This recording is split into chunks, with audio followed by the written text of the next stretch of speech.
देवर के टोली बाइल दुआर सुनाए भौजी अपन खोल के बारी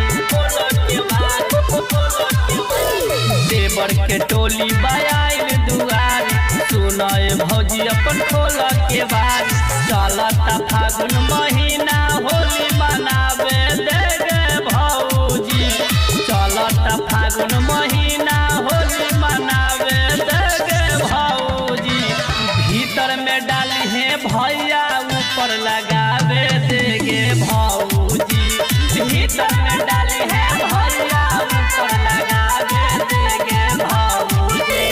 देवर के टोली बाइल दुआर सुनाए भौजी अपन खोल के बाद चलता फागुन महीना होली मनावे देगे भौजी भीतर में डाली है भैया ऊपर लगावे देगे भौजी भीतर में डाली है भैया ऊपर लगावे देगे भौजी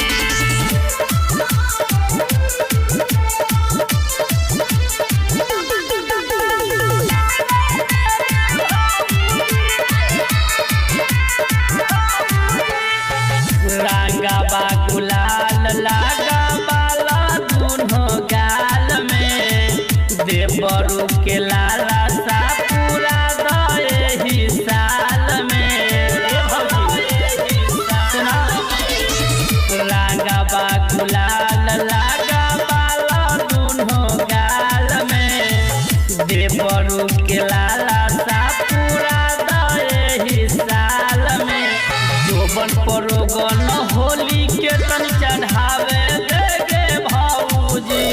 जोबन परोगन होली के तन चढ़ावे देगे भौजी भीतर में डाली है भैया ऊपर लगावे देगे भौजी भीतर में डाली है भैया ऊपर लगावे देगे भौजी